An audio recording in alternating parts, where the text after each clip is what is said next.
po sa inyong lahat, mga kaparokya, mga kapatid kay Kristo na sumusubaybay sa ating doctrinal formation tuwing ikalawa at ikaapat na Sabado ng buwan. Tayo ngayon ay may magandang tema ngayong gabi. Bagaman itong huling sakramento, sa 7 sakramento na ating pag-aaralan, subalit hindi itong pinaka-list, no? Pagkos ika nga ay napakahalaga, lalong-lalo na pag-uusapan natin ang sakramento ng kasal. Pero bago tayo magsimula, katulad ng ating nakasanayan, humiling tayo sa Espiritu Santo na tayo gabayan sa pag-aaral na ito. In the name of the Father, the Son, the Holy Spirit. Amen. Come, Holy Spirit, fill the hearts of your faithful, and enkindle in them the fire of your love.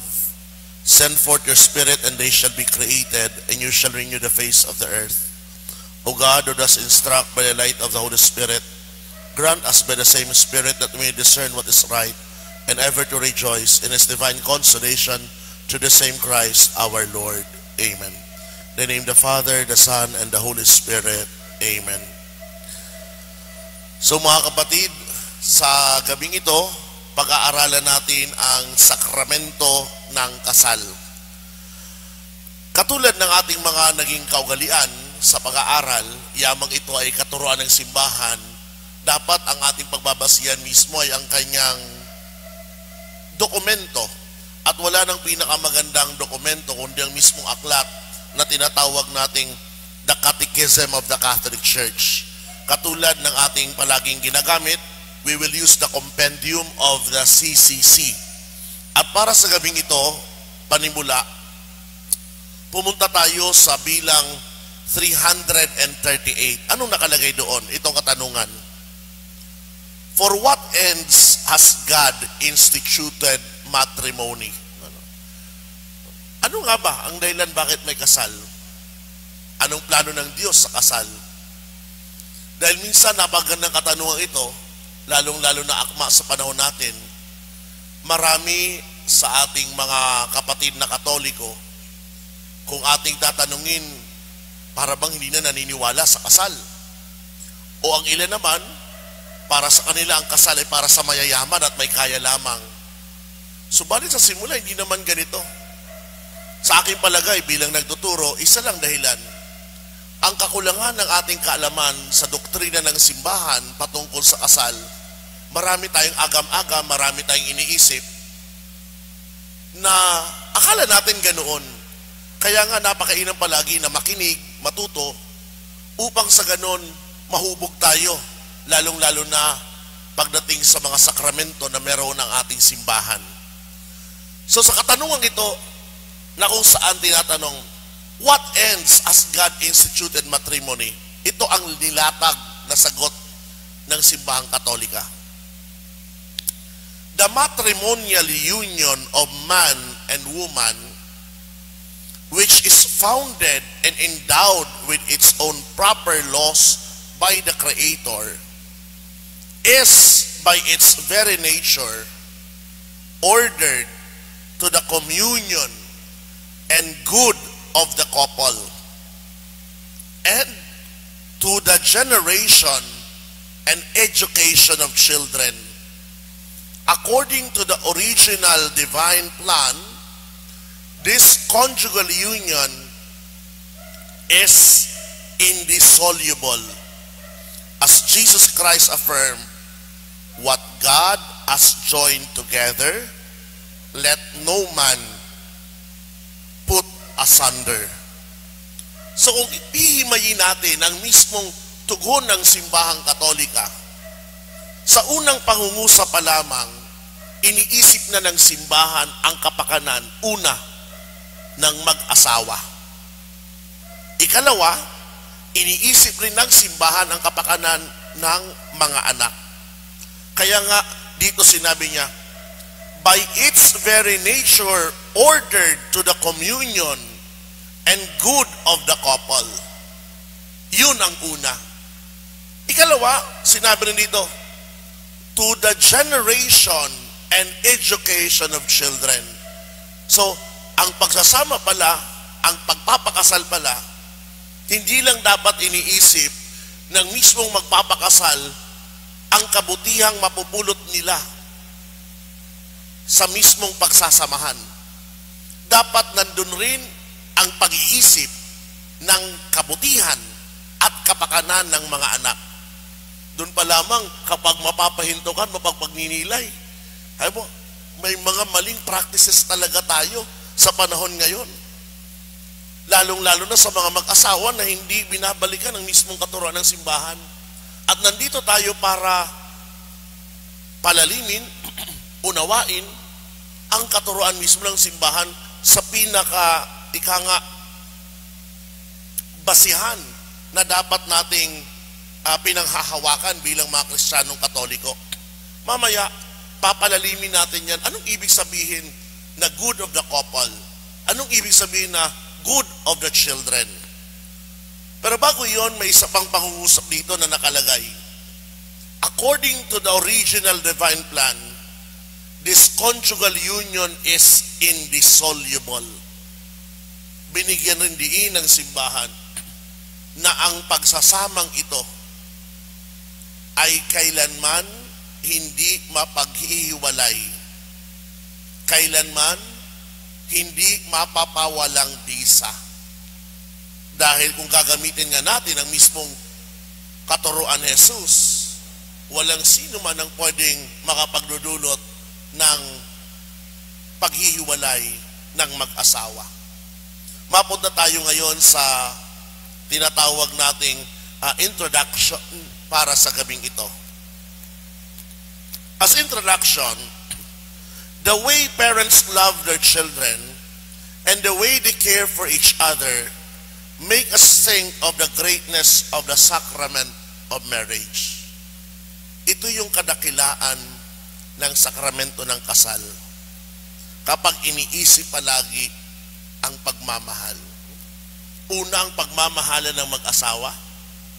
At ikalawa, ang pagmamahala na meron ang mga magulang sa anak, anak sa magulang, at kasama rin doon ang pagmamahalan ng mga anak sa loob ng isang pamilya.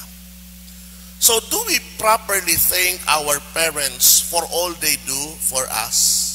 Yang mga pinag-uusapan natin ng pagmamahal, sila sa alang-alang ba natin na pasalamatan ng ating mga magulang dahil sa kanilang ginagawa sa atin? Do we help them when in need? Tinutulungan rin ba natin sila kapag sila'y nangangailangan? Do we pray for them every day? Ipinagdarasal rin ba natin sila? Dahil tatandaan natin, hindi rin po madali ang pinasok ng mag-asawa sa sakramento ng kasal. Magkaiba silang tao, pero dahil sa pagmamahalan, pinasok nilang sakramento ng kasal. Kaya nga sa pagkakaibang iyan, minsan pumapasok pa rin ang tukso na hindi naiiwasan, na hindi nagkakaunawaan, hindi nagbibigayan, o di kaya nagkaaway, at ang masaklap kapag ito ay mauwi sa tinatawag na lubusang paghihiwalay. Yun ang nakakalungkot sa lahat. Kaya para padaanan natin o daanan natin ang mga temang ito, no, nabubuksan natin sa sakramento ng kasal, naglagay tayo ng mga pangunahing ideya na ating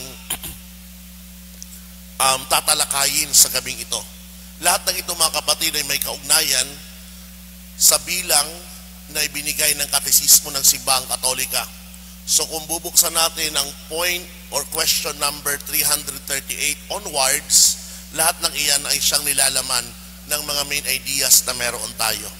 Unang punto, the institution of marriage in the Garden of Eden. Doon pa lamang pala sa lumang tipan, itinatag na ng Diyos, ninais na ng Diyos, na magkaroon ng tinatawag na pagpapakasal. Sabi sa aklat ng Genesis, God created them male and female. He blessed them, saying to them, be fruitful, multiply, and fill the earth. Para sa simbahan, ang mga katagang ito ng Diyos sa aklat ng Genesis, ang siyang mismong pagtatatag o pagtatalaga ng sakramento ng kasal, whose main purpose consists in having children and educating them. Ang pagkakatatag pala ng kasal ay may dahilan. Ito ay ang pagkakaroon ng anak, at hindi lamang pagkakaroon ng anak kung hindi ang hubugin, pag-aralin, turuan ang mga anak. Ikalawa, its secondary purpose is the mutual help of the spouses. Ang ikalawang dahilan kung bakit may kasal ay yung pagtutulungan mismo ng mag-asawa sa kasal. Sabi nga na aklat ng Genesis, it is not right that the man should be alone. I shall make him a helper. The mere fact na ginusto ng Diyos na maglikha ng babae ay upang ang babaeng iyon maging katuwang ng lalaki at ang lalaking iyon magiging katuwang ng babae. Yan ang pagtutulungan na dapat nakikita ng mga mag-asawa kapag pinasok nila ang sakramento ng kasal. Therefore, marriage is something sacred by nature. And the spouses are God's co-cooperators. They participate in God's power to give life. Dahil sa mga puntong ito na ating napulot mula mismo sa unang aklat ng banal na tipan, maliwanag na ang kasal ay banal. Dahil mismo ang Diyos ang may gusto nito. Dahil mismo ang Diyos ang nagplano nito. Anything that God has planned, anuman ang plinano ng Diyos sa simula pa, yamang yan ay galing sa Diyos, tinuturing at dapat ituring ng tao na ito ay sagrado at banal. Kaya nga, dapat maunawaan natin ang temang ito, na ang kasal ay banal. Bakit? Kapag pinasok ng mag-asawa ang kasal, subalit hindi inunawa ang mismong kabanalan ng kasal na ito, darating ng panahon na kung may magkaroon ng mga sigalot, ang unang papasukin ay ang pagpapawalang bisa sa kasal dahil ang mismong mag-asawa hindi nakakaunawa na ang kasal ay banal at sagrado. Ikalawang punto, yamang napag-usapan na natin na sa simula pa ang kasal ay sagrado. Para sa atin ngayon bilang mga Kristiyanong Katoliko, tinuturing natin ang kasal hindi lamang sagrado kung hindi sakramento. Anong pagkakaiba nun, Father? Ito yun. Jesus Christ raised marriage, instituted at the beginning of humanity, to the dignity of sacrament. Marriage between Christian is an image of the union between Christ and His spouse, the church. Kung dati-dati, tinuturing lamang natin na sagrado ang kasal dahil sa lumang tipan. Sa pagparito ni Jesus, itinaas niya ang level. Ginawa niya itong sakramento. Anong pagkakaiba ngayon na ang kasal ay sagrado? Na ang sakramento, na ang kasal ay sakramento. Sagradong kasal dahil sa kanyang pinagmulan. Pero ang kasal ay sakramento dahil ninais ni Kristo na maging larawan nino niya at ng simbahan. Ang paglalarawan na iyan na ginusto ni Jesus, na ang kasal ay maging larawan ni Jesus at ng simbahan, yun ang nagpaging sakramento ng kasal. Thus, Catholics cannot marry by means of so-called civil marriage because it is only a legal ceremony before as the state. Among Catholics, marriage is only valid when contracted within the church. church. Kaya nga, para sa ating mga Katoliko, hindi hinihikayat na magpakasal ka sa sibil. Bakit? Dahil kung nakakaunawa ka na ang kasal ay sakramento, pipiliin mo palaging sa simbahan magpapakasal. Subalit, ito ang maling, at maipasok ko dito, ang maling pananaw ng marami. Father, kaya ayaw namin naman magpakasal sa simbahan dahil ang kasal sa simbahan ay napakamahal. Sasagot si Father sa iyo, anak, sino bang nagpapamahal ng kasal sa simbahan? Si Bishop, si Father, o ikaw? Kasi maliwanag sa amin, sa hanay ng mga obispo at pari, na kung tutuusin ang kasal nga ay libre. Kung ano lang ang gusto mong ibigay, thanks be to God. Pero yan ay sakramento, libre. Subalit, paano naman magiging libre ang kasal? Kung ang gusto mo, dapat, Father, merong carpet mula pintuan hanggang altar. Tanong, sinong maglalatag ng carpet? Ako o ikaw? Dahil kung ako, hindi ko obligasyon yun. Kung ikaw, mag-aayaw ka naman. So ang gagawin ng simbahan, mag-hire tayo ng tao. Sino magpapasahod sa tao? Yun ang unang gastos. Ikalawa na gusto natin, kapag kasal, Father, dapat may bulaklak sa gilid ng aisles, 2. Babalik ang tanong, sinong bibili? Si Father o ikaw? Pag sinabi mong si Father, hindi ko gustong may bulaklak. Yamang ikaw may gusto, hindi, ikaw bumili. Ikatlo, Father, gusto ko pagpasok, dapat bukas lahat ng ilaw, tutugtog ang kampana. Tanong, sino magbabayad sa Meralco? Si Father o ikaw?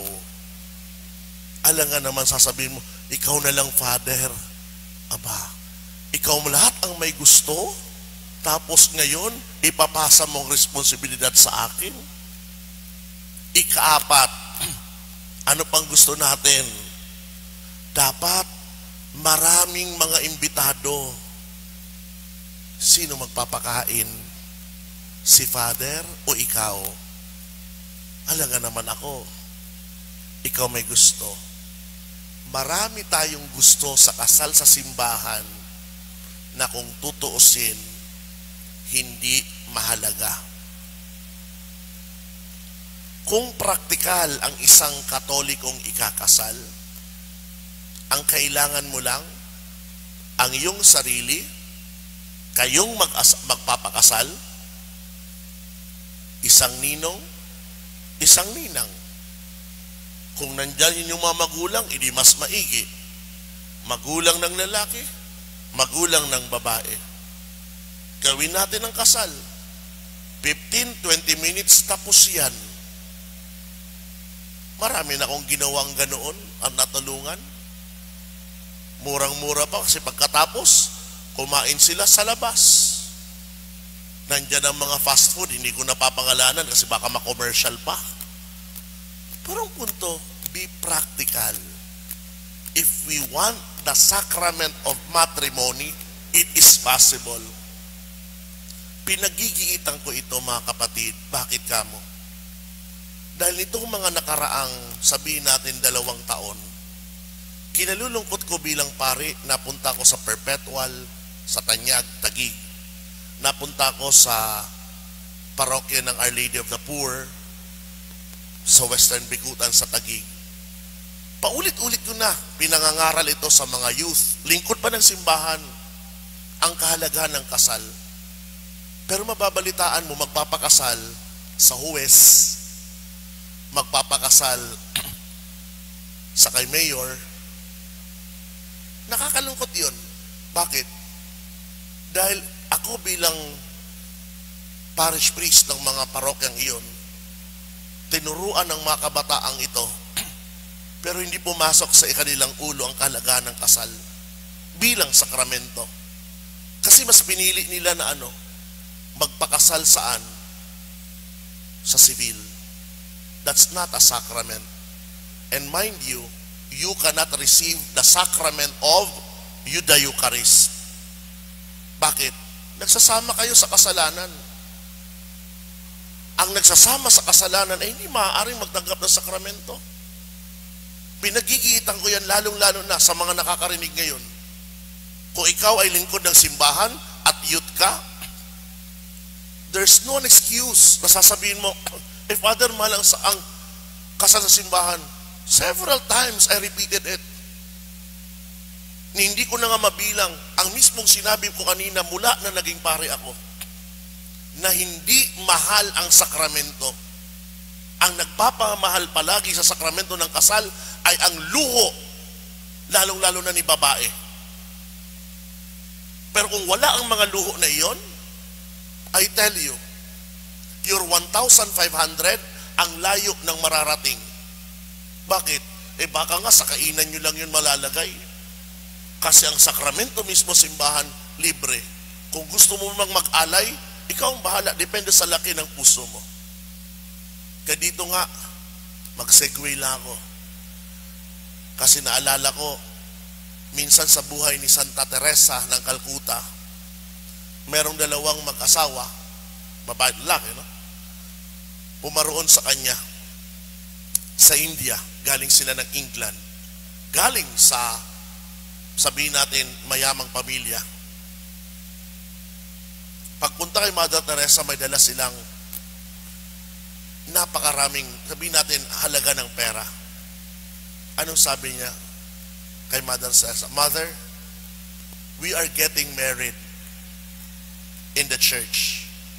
And we can afford a very expensive and luxurious wedding. But we thought, mas gusto namin i-donate sa Missionaries of Charity ang gagastusin namin. Kasi na-realize namin na ang tunay na pagmamahalan hindi nakasalalay sa ganda, sa rangya, sa yaman ng pagdiriwang. Ang tunay na pagmamahalan, kung nag-uumapaw, nais mong makatulong sa mga walang-wala. Binahagi ko po yan sa inyo because I've read it in the life of Mother Teresa. And Mother Teresa answered, indeed, your love is overflowing. Your love is true because you know how to share. Ibang-iba kung susuriin natin ang ating sarili. We think of a lavish wedding, a luxurious wedding, a very expensive wedding. Let us examine, is that really love? Or is that pride within us? Ang tunay na kasal, kung gugustuhin natin, hindi marangya, hindi maluho. You can put it simply, if your love is overflowing, you can share to those less fortunate in life. Third point, the properties of marriage. Anong mga katangian ng kasal? First of all, marriage is unity or contains unity. Anong ibig sabihin nun? It means that marriage is the union between one man and only one woman. A man shall leave his father and mother and become attached to his wife, and they become one flesh. Ito ang unang katangian ng kasal, unity. Pero maliwanag ang unity na iyan, hindi unity ng isang lalaki at dalawang babae. Hindi rin yan unity ng isang babae at dalawang lalaki. Yan ay unity ng isang lalaki at isang babae.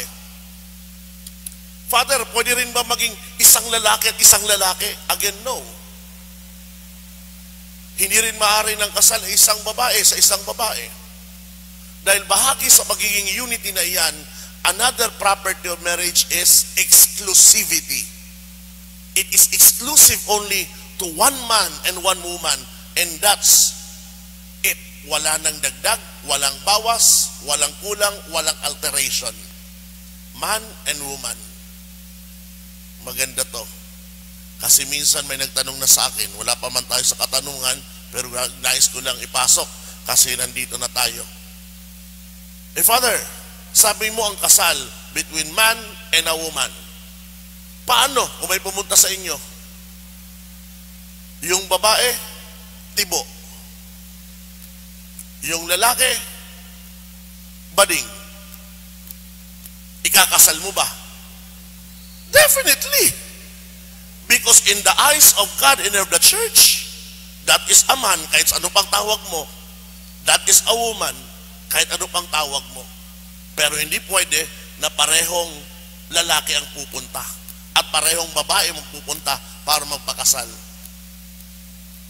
Ang kasarian nila nananatili na babae, nananatili na lalaki.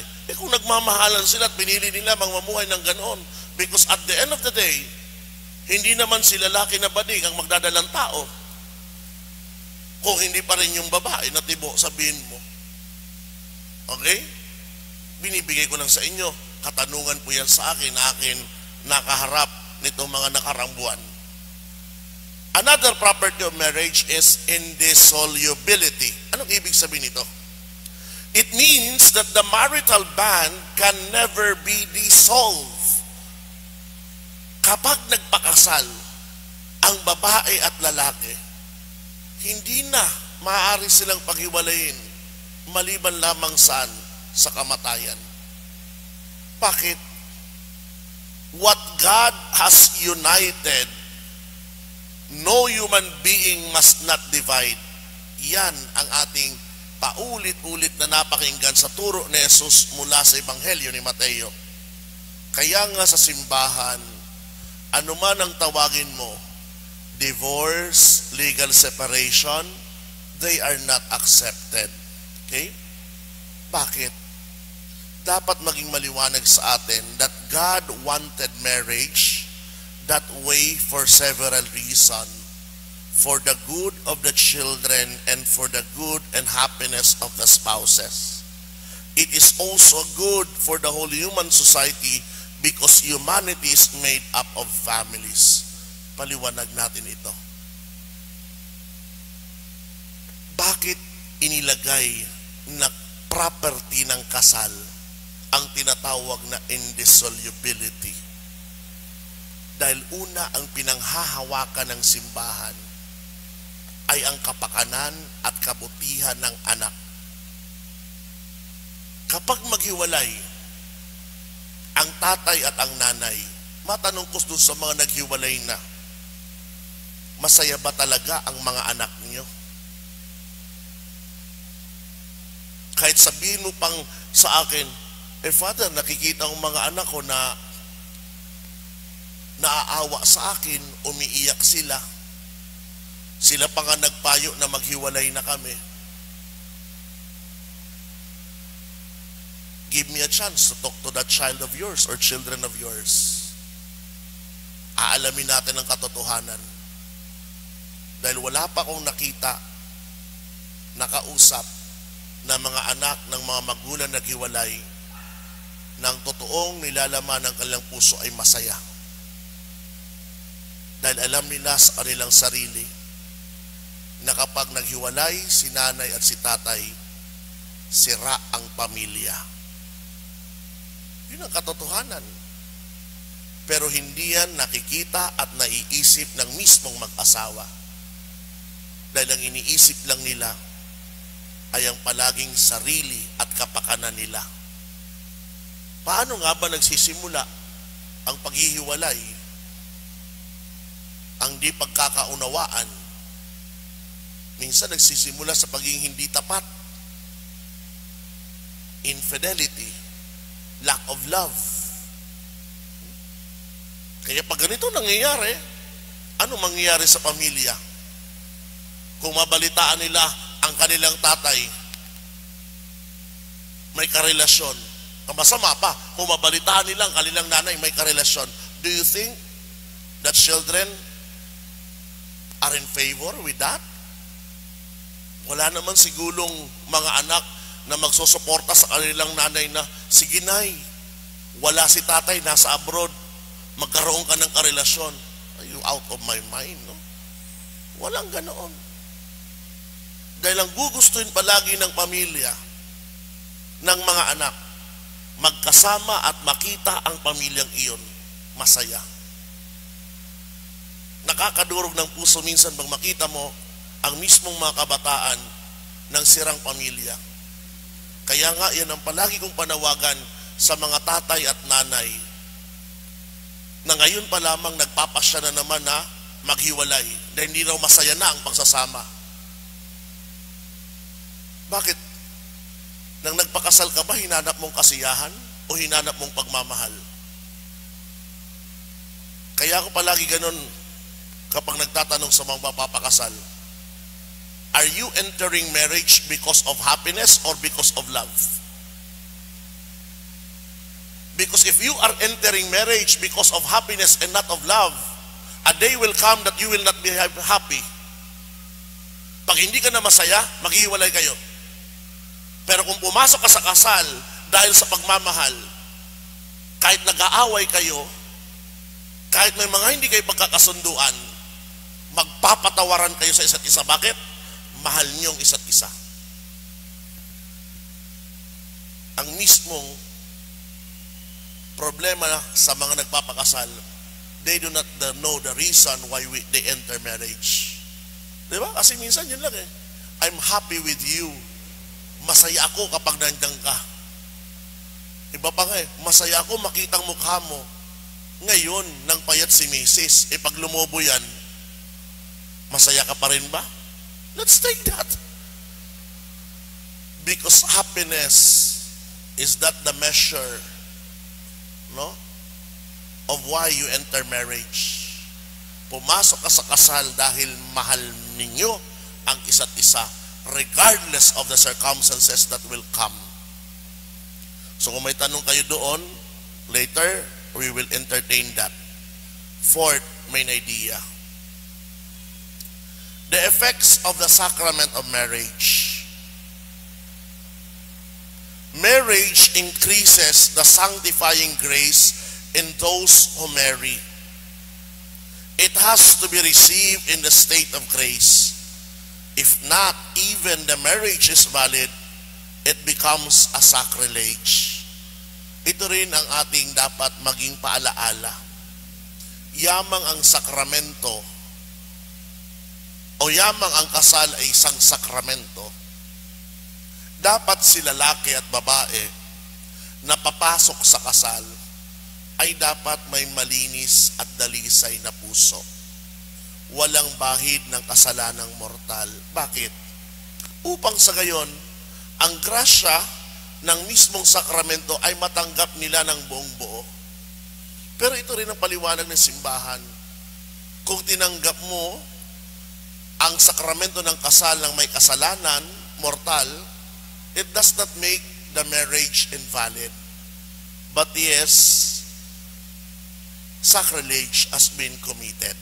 Okay? Dapat maliwanag yan.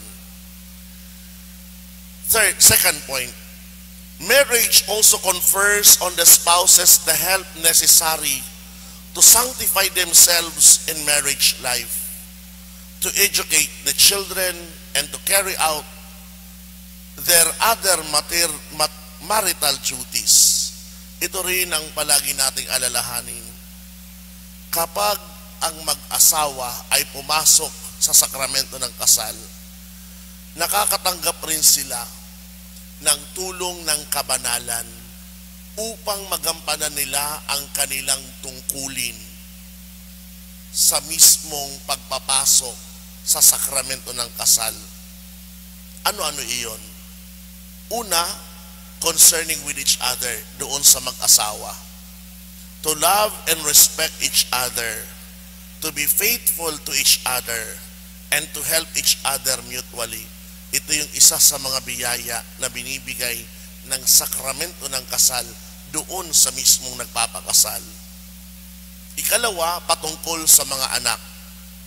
To feed them, to clothe them, to educate them religiously, morally, and intellectually, and to provide for their future. Ito rin ang isa sa mga tungkulin na binibigay sa atin ng kasal para sa mga anak. Now, the contracting parties are themselves the ministers of the sacrament. Ayan na, babalikan natin. Tatandaan nyo, sabi ko, natapos na natin ang 6 na sakramento, pang-7 ito. The sacraments to become valid, may 3 kailangan. Alam na to ng mga worship members. Clue. M, F, M. Ano iyon? Para maging valid ang sakramento, dapat merong matter, merong form or formula, at merong minister. Okay? Ngayon, sinasabi dito na ang mismong magpapakasal ang siyang minister ng sakrament. Kapag tinanong kayo, who is the minister of marriage? Huwag niyong sasabihin, the priest or the bishop. The minister of marriage are the couples. Yung mismong magpapakasal.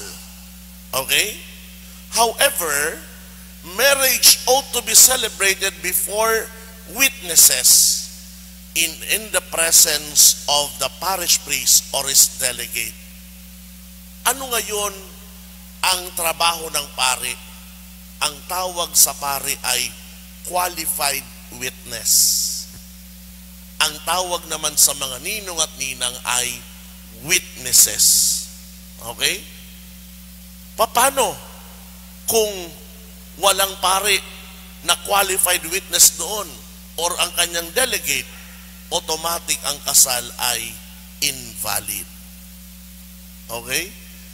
For the marriage, itong kaibang kasi sakramento ng kasal, bagaman ang minister ay couples, it should be done in the presence or it should be celebrated in the presence of a qualified witness, which is the parish priest.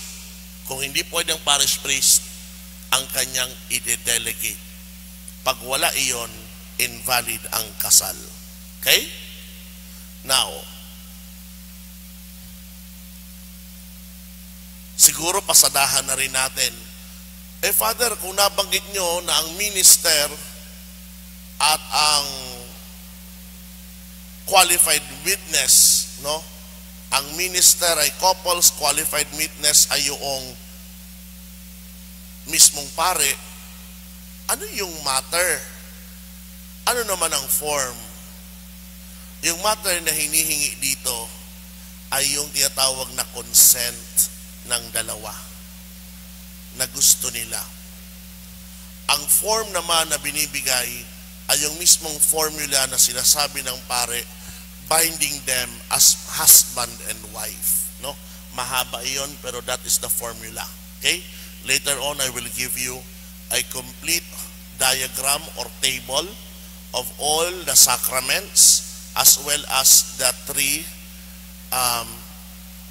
in the 3 tables, the minister, the matter, and the formula, for you to have a complete copy of everything.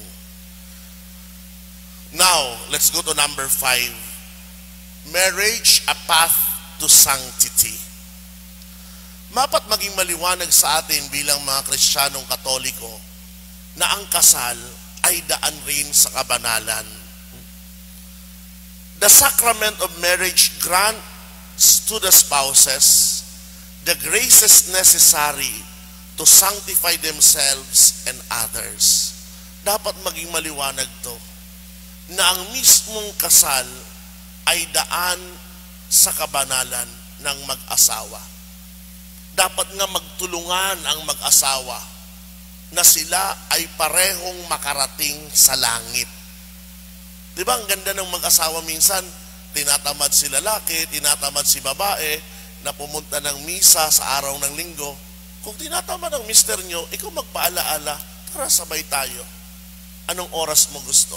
Pero dapat magsimba tayo. Kung ikaw naman ang babae may araw na tinatamad, ang mister mo ang magbigay lakas. Kasi naghahatakan dapat kayo palagi na marating at makagawa ng kabutihan. Iyan ang tinatawag na mutual, no, help between the couples. Tinutulungan nyo ang bawat isa na maging banal at gumawa ng kabanalan sa buhay na ito. Kapag wala yung pagtutulungan na iyan, anong mangyayari sa inyong pagsasamahan? Kaya nga babalikan ko, di ba? What is the reason why you entered into marriage? Sabi ko, it's not happiness. It should be love. Pagmahal mo ang taong iyan, nanaisin mo ng lahat ng mabuti ay mapapasa kanya. At ang pinakadakilang mabuti na matanggap ng asawa mo ay pamanahan siya ng Diyos ng buhay na walang hanggan. Kaya nga, minsan may mga loko-lokong lalaki, no? Kasi nakausap ko minsan sila. Father, kaya ginagawa ko para matiyak talagang misis ko makarating sa langit. Gumagawa ko ng pasaway para ako na ang kanyang pinapasang krus. Di ba? Sabi ko, oo, yung asawa mapupunta doon, paano ka? Kaya ang asawa mo umiiyak, nasasaktan, dahil mahal ka niya. Ayaw niya na siya lamang ang maligtas. Gusto ng misis mo na maligtas ka rin. Kaya siya umiiyak sa likod ng mga hirap na binibigay mo. No? So sana maging mensahe yan sa lahat ng kalalakihan na nagbibigay ng problema sa kanilang mga misis. Okay? Now, I end there, but bago pa man magtapos, katulad ng dati, nagbibigay ako ng tinatawag na kapasyahan sa buhay. Ano po? So we go to the Christian resolution, at bago man natin ito italakayin, doon sa mga may katanungan, ating ngayong bibigyan pansin at kasagutan iyan pagkatapos ng break. Kaya hindi pa man tayo nagbi-break, no? Sinasabi ko na sa inyo na ihanda niya ang inyong mga katanungan upang sa ganon ay matugunan natin pagbalik natin sa ikalawang bahagi. So before we end, again, itong bibigay ko, resolutions to move forward. Dalawa lang. First, make an effort to make life more pleasant for those who live with us. Diba namumuhay tayo sa isang pamilya, sa isang tahanan. Sana ikaw na babae, na lalaki, iniisip mo makabubuti sa inyong pamilya. At kayo na mga anak, iniisip nyo rin ang makabuti sa inyong nanay, tatay, makatulong. Sana walang nagpapabigat sa isa't isa. Yun ang magandang katangian na dapat nating dadalhin palagi. Let us not bring burden to others, but rather let us give love and joyful life to those members of our family. Ikalawa, have great regard for this sacrament and help others to understand it and thank God for it. Sana po hindi lang ito tungkulin ng mga pari na anyayahan na ipaliwanag, kundi kayo rin bilang mga laiko, kapag may kilala kayo na nagsasama matagal na, offer it to them. No? Maging apostolate natin na makasal sila. If we can go an extra mile na tulungan sila to secure a certificate of baptism, a certificate of confirmation, gawin natin, no? Kasi minsan yun ang problema nila, no? To prepare the papers. Pero yun naman, secondary lang. Ang mahalaga talaga is the commitment of the couple na dapat magpakasal, no?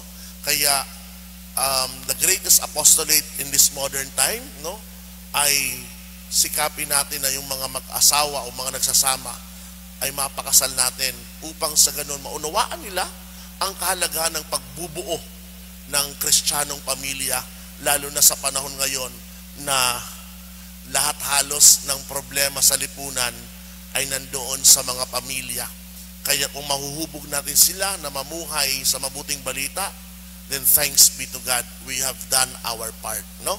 So, wag muna kayong umalis dahil sa susunod na bahagi, we will entertain ang inyong mga katanungan kung meron man, at sa ganon ay mabigyan natin ng kasagutan. So, we will make a short break and we will come back. Dyan muna lang kayo. Thank you. Nagbabalik po tayo sa ating ikalawang bahagi ng Doctrinal Formation ngayong gabi. Tutugunan natin ang mga katanungan na pinadala ng ating mga kapatid. Unang katanungan, Father, hanggang kailan po masasabi na asawa mo pa rin ang asawa nang iwan sa iyo sa panahon na hindi mo na siya nakita? Okay?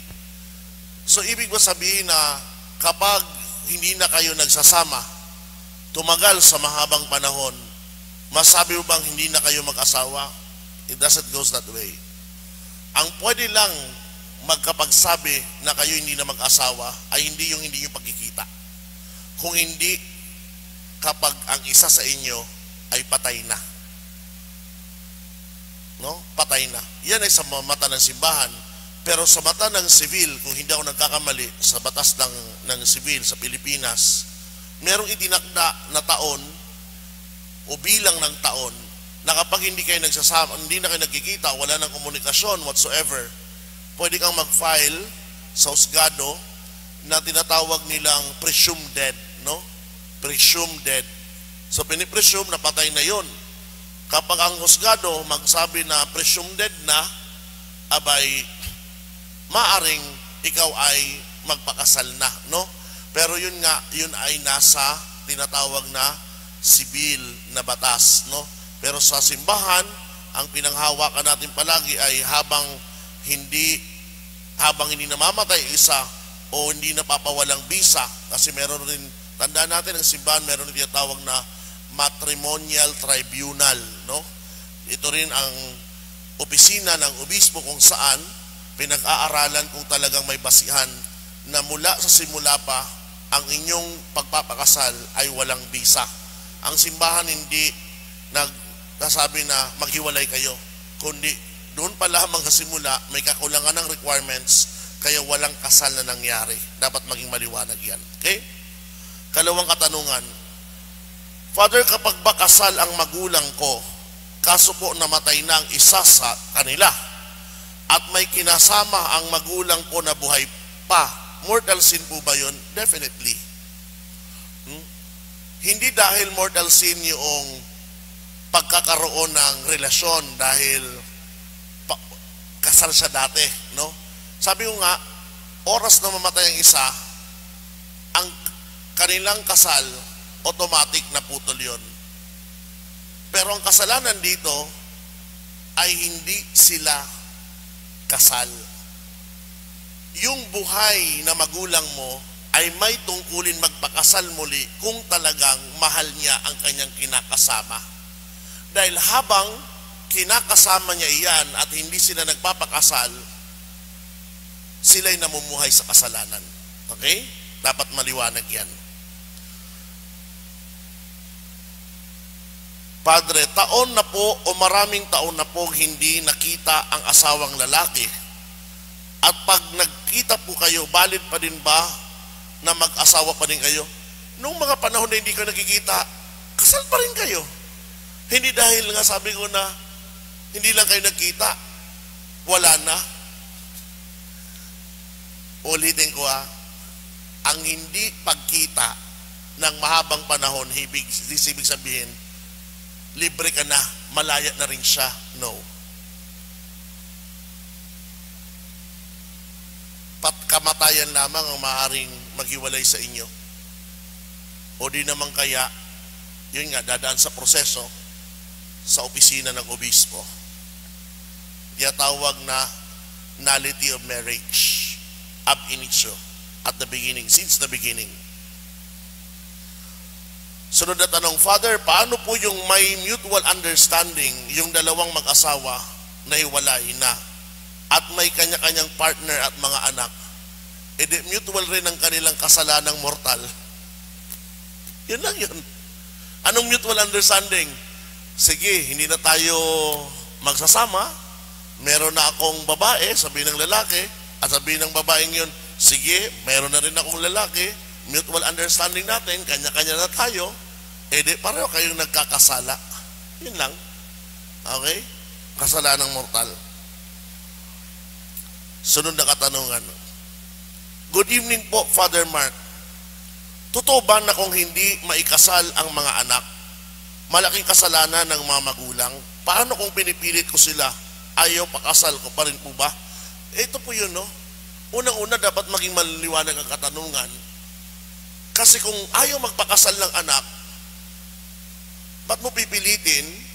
Lalong-lalo naman kung wala siyang gusto. Di ba? Kung wala siyang partner, ano yun? Sabihin mo lang, uy, matanda ka na, magpakasal ka na. Pero kung meron na siyang kinakasama, iba ito. Kung may kinakasama siya, abay may tungkulin kang magpaalala sa kanya. Pero hindi mo maaaring pilitin. Bakit? Kasi pag pinilit natin silang magpakasal at ayaw nila, doon magiging invalido rin ang kasal. Bakit? Walang tinatawag na free will ang consent. Dapat ang mga nagpapakasal ay malaya at gusto nilang magpakasal. Kung ayaw nilang magpakasal for whatever reason, ang kaya lang natin gawin na magulang ay paalalahanan sila na habang sila ay nagsasama, sila ay nagkakasala, namumuhay sa kasalanan, no? Kaya nga tungkulin natin mga magulang, hindi lang magpaalala, kundi ipasok sa atin sa kanila ang kahalagahan ng sakramento ng kasal. No? Nakamo, ito ay para sa kabutihan ng babae at kabutihan ng lalaki, na kayo ay nakatali na sa isa't isa. No? Si lalaki hindi na pwedeng magloko pa, ibig sabihin, maghahanap ng ibang asawa kung siya ay kasal na sa iyo. Sabi nga ng iba, papahirapan mo rin siya kasi talagang tuloy-tuloy na nakatali siya sa iyo. Kaya iba, ganun ang ginagawa ng ibang babae. Ay, hindi ka makakasal. Di ba? Ako hindi ako maghahanap ng ibang asawa, pero hindi ka rin dapat pwedeng humanap ng iba. Maliban sa akin, bumalik ka dito. Ganun yun. Ha? Sunod na katanungan. Ano po ang mga bahisihan ng matrimonial tribunal para mapawalang bisa ang kasal? Marami kung tutuusin. Halimbawa, kung kulang ang edad, yun ang pinakamadali sa lahat. Yung pumasok si babae at lalaki na kulang ang edad, basihan po yun. Kasi meron nga, no? Araw ng kasal. Sa Pilipinas, di ba, dapat ilang taon? 18 years old, di ba? Ngayon, kung pumasok sa kasal, 17 years old, 11 months, and 29 days, masabi mo ba na 18 years old na? Hindi, kasi kulang ng isang araw. Legalistically speaking, pwedeng ipawalang bisa yon. Okay? By age. Ganun din, kaya nga tinatanong mismo sa kasal, simula pa lamang, kayo ba ay magkamag-anak? No? Kasi hindi rin pwede yun. So may mga tinatawag tayong impediments sa kasal na siyang babasihan ng matrimonial tribunal, no, para mapawalang bisa ang kasal sa simula pa lamang. Okay? Father Mark, nabanggit niyo po kanina ang patungkol sa pagpapakasal na dapat ay isang lalaki at isang babae. Paano naman po ang isa ay transgender? Definitely, sinabi mong transgender, hindi siya lalaki, hindi siya babae. Now, ano ibig sabihin? Kung ano ang kasarian niya nang pinanganak siya, yun ang pagbabasihan ng simbahan. Hindi yung kasarian na gusto niya, kundi ang kasarian na gusto ng Diyos na ipagkaloob sa kanya sa simula pa. Ang babasihan palagi natin ay ang gusto ng Diyos, hindi ang gusto natin. Ay, salamat. Ito na yata ang last. Maiksi ang katanungan ngayon na. Father Mark, akala ko last na, may dumagdag pa. Father Mark, ang annulment ba ay maging kasalanan ng both parties? Depende kasi, no? Kasi ang simbahan bilang ina, tinitingnan niya kasi kung talagang may basihan ang pagpapawalang bisa ng kasal sa simula pa, then definitely that is good also for the couples, no? Hindi yung itong pagkakaiba kasi sa tinatawag na divorce at legal separation. saka tinatawag nating annulment sa simbahan o nullity of marriage ab initio. Sa simbahan kasi, ang tinitingnan, merong pagdiriwang ng kasal. Sa pagdiriwang ng kasal, yung pagdiriwang na iyon ay invalido sa simula pa dahil may mga kulang na requirements sa isa o bawat isa sa kanila. So, walang bisa kahit pinagdiriwang mo yung sakramentong iyon, walang bisa yon dahil may kakulangan na requirement. Iyon ang binabase ng simbahan. Sa ano naman, sa divorce or legal separation, sinasabi na merong nangyaring kasal. Ang kasal na iyan na nangyari, paghiwalayin natin. Yun ang pagkakaiba. Kinikilala na merong nangyaring kasal, ngayon sisirain mo, hihiwalayin mo. Pero sa ikalawa, walang nangyaring kasal kahit may kulang na requirement. Okay? Last, mahaba-haba itong katanungan. Father, may kaibigan akong nakatakda ng ikasal sa simbahan, pero pinagkasundo lang sila at hindi niya mahal yung babae at nagdesisyon siya na pumasok na lang sa seminaryo at doon na lang siya kukuha ng sakramento ng pagpapari at di sa pag-aasawa. May kasalanan po ba siya? Mahirap kasi husgahan yung kasalanan ng isang tao pag ganito. No, kasi hindi natin alam na kasalanan yon. Only God can know and that person itself. Tayo walang karapatan. Kasi maaari na sa simula't simula pa talagang may bukasyon na siya sa pagkapari. Sinubok niya lang na magkaroon ng girlfriend pero hindi naman naging masaya ang kanyang buhay, sabihin na natin, kaya mas pinili niyang ipagpatuloy na sundin ang panawagan ng Diyos, no? So, no one can tell kung may kasalanan, no? Only God can tell that. Ang malaga, on our part, unawain na ang bawat isa sa atin may binigay ang Diyos na bukasyon, may binigay ang Diyos na panawagan na dapat nating bigyan tugon at halaga. Okay? Ay ito, may isang katanungan pa dito. Father, paano po yung babae ay Catholic samantala ang lalaki ay Mason, ngunit kinasal po sila sa Catholic Church? Valid po ba ang kasal nila? Sabi ko nga sa inyo, ang validity ng kasal nakasalalay palagi doon sa tatlong requirement. Hindi sa status ng ikakasal. Basta nagbigay sila ng kanilang parehong consent, ano man ang katayuan, valid po yun.